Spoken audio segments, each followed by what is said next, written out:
Baik, berikut ini merupakan bentuk platform kelompok kami, yaitu Teachpy, yang masih proses dalam pembuatan.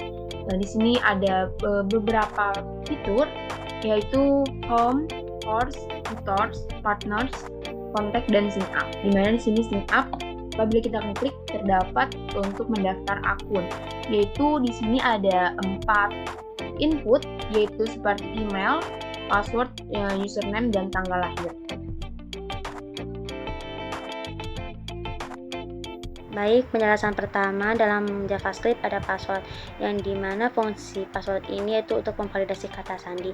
Ini adalah proses yang membantu memastikan bahwa kata sandi yang digunakan oleh user itu memenuhi kriteria sebelum menggunakan platform. Kriteria ini biasanya mencakup persyaratan seperti panjang, kompleksitas, dan keunikan. Hal ini digunakan untuk menjaga keamanan data user. Di sini bisa dilihat bahwa kita menggunakan icon dalam penggunaan password, yang dimana ini bisa digunakan untuk menampilkan kata sandi atau password gitu, dan bisa juga digunakan untuk menyembunyikannya. Jadi user bisa melihat apakah password yang digunakan sudah benar atau belum. Baik, terima kasih.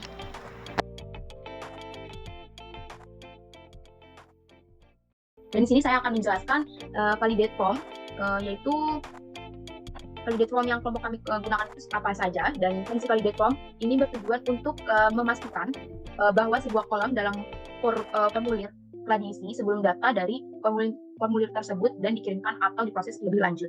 Dan untuk yang pertama itu, fungsi validate form yang kelompok kami gunakan yaitu seperti input email, password, username, dan tanggal lahir. Di mana dari setiap input yang diambil menggunakan dokumen get element by ID dengan mengambil ID masing-masing atau ID masing-masing input, yaitu seperti email, password, username, dan tanggal lahir. Dan untuk selanjutnya di sini ada kode if, dilakukan pengecekan menggunakan kode if di mana di sini kondisi ini memeriksa apakah salah satu dari input tersebut kosong. Jadi jika ada satu yang kosong maka program akan menampilkan pesan peringatan menggunakan alert yang berisi instruksi untuk mengisi semua kolom daftar akun formulir yang kita ingin daftarkan di platform kelompok kami, dan kemudian menghentikan proses lebih lanjut dengan return. Seperti ini.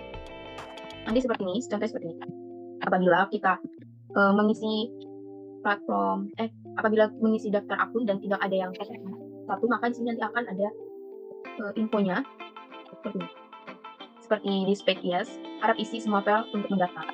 Dan kita bisa mengisi terlebih dahulu yang terlewatkan.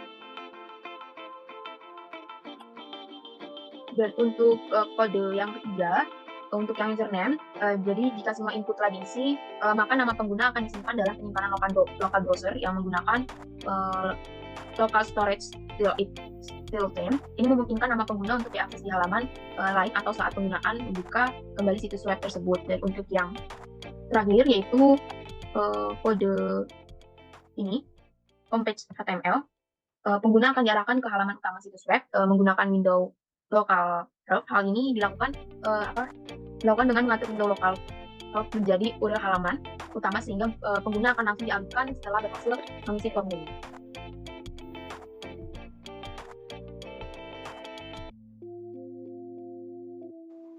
Oke, baik, akan saya lanjutkan.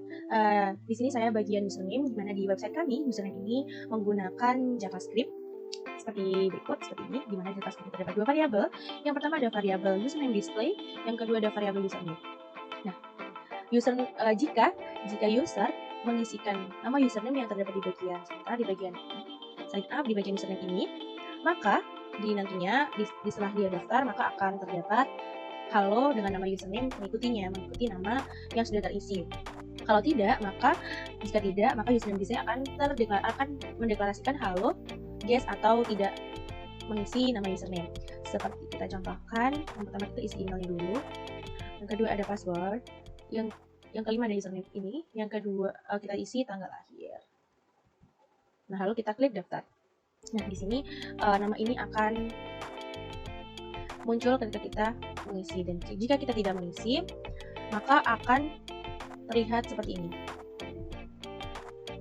sesuai dengan kelebihan yang sudah dijelaskan. Mungkin itu saja di bagian username, akan dilanjutkan oleh rekan saya.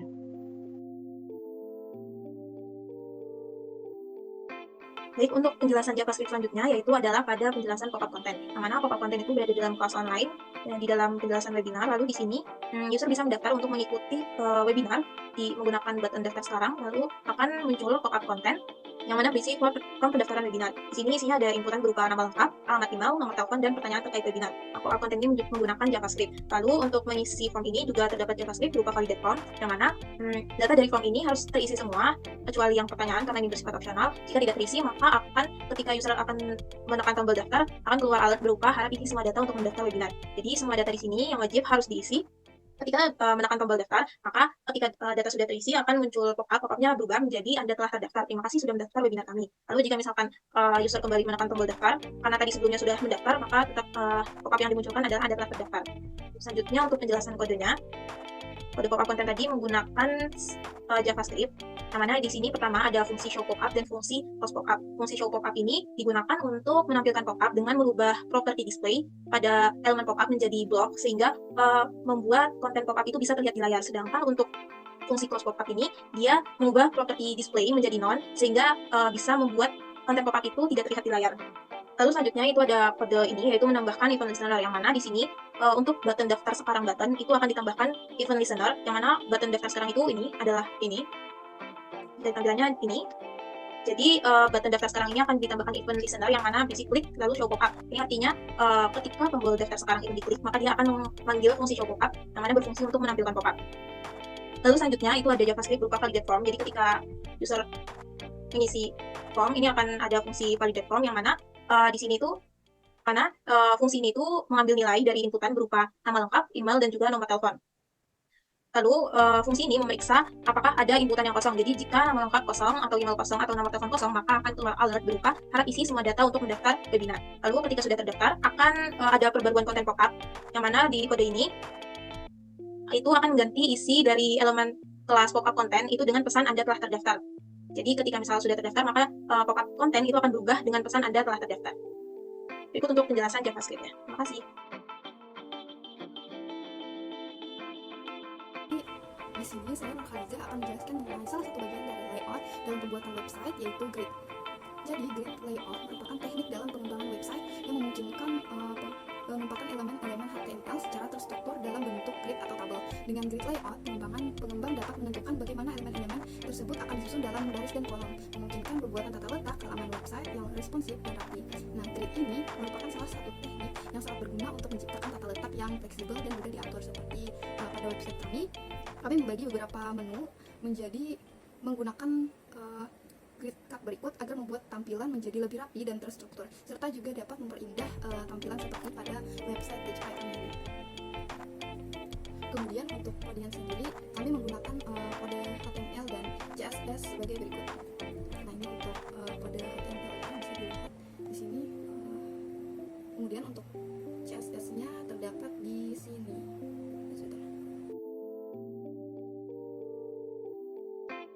Untuk menu kita penerapan flexbox dalam web yang kita gunakan itu ada di bagian sign up kita sendiri. Penerapan flexbox itu menggunakan display flex untuk meminta atau menata konten itu biar formnya secara vertikal, seperti ini kan secara vertikal.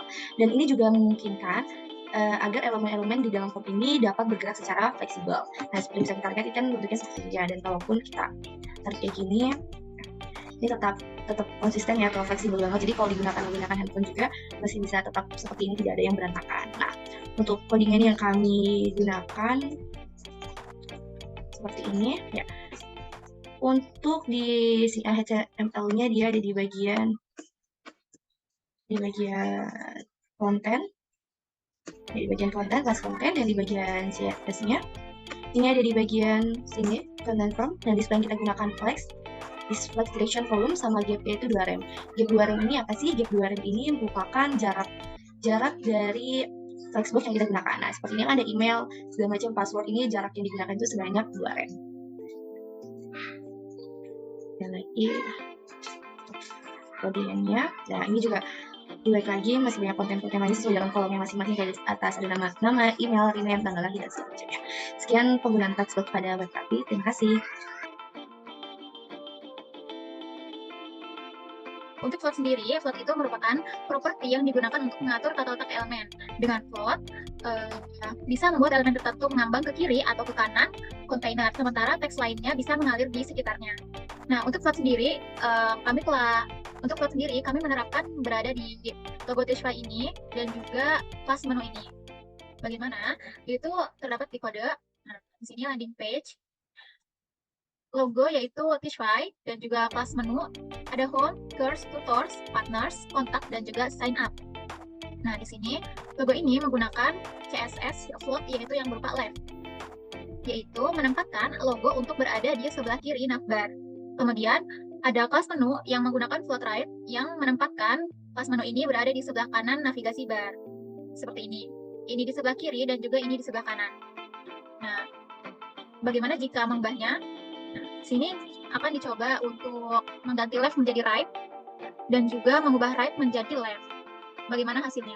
Simpan, kemudian kita refresh. Nah, di sini sudah terbentuk ya. Nah, yang awalnya Tishfy ini udah ada di sebelah kiri, kemudian tadi diubah menjadi right yaitu menjadi di sebelah kanan. Dan juga ini yang tadinya awalnya di sebelah kanan, kemudian diubah menjadi left, berarti berada di sebelah kiri navigasi. Itulah fungsi salah satu float dalam penerapan di website. Nah, lagi left dan juga menjadi right. Save kembali, lalu refresh kembali. Itulah fungsi dari left di website kami. Kurang lebihnya mohon maaf. Terima kasih.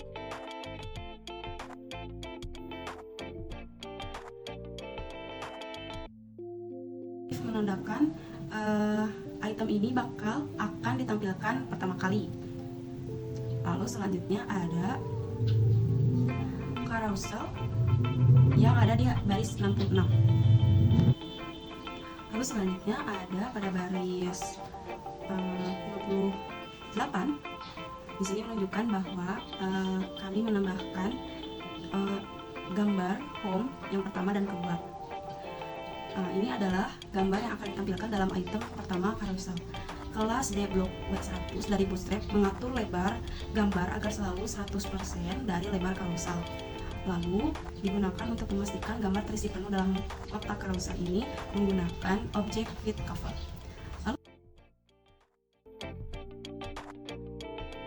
Yang pertama, nav class sama dengan navbar expand LG, navbar like, navbar custom. Ini adalah elemen nav yang menggunakan beberapa kelas bootstrap untuk membuat navbar. Navbar menunjukkan bahwa ini adalah bagian navbar. Navbar expand LG menunjukkan bahwa navbar akan berkembang ke dalam ukuran besar atau large saat ukuran layar mencapai atau melebihi ukuran large atau large. Navbar light menentukan skema warna untuk navbar, dalam hal ini menggunakan skema warna light. Navbar custom, kelas custom yang mungkin ditambahkan oleh pengembang untuk menyesuaikan tampilan atau perilaku navbar sesuai kebutuhan. Div class container. Ini adalah div dengan kelas container yang digunakan untuk mengatur tata letak navbar dan menentukan lebar maksimum konten navbar. Kemudian ada div class collapse navbar collapse ID sama dengan navbar nav. Ini adalah div yang berisi daftar navigasi navbar. Ini akan di-collapse atau disebarkan saat tombol toggler diklik pada layar kecil. ID navbar nav menunjukkan ID elemen yang akan ditampilkan atau menyembunyikan saat tombol toggler diklik.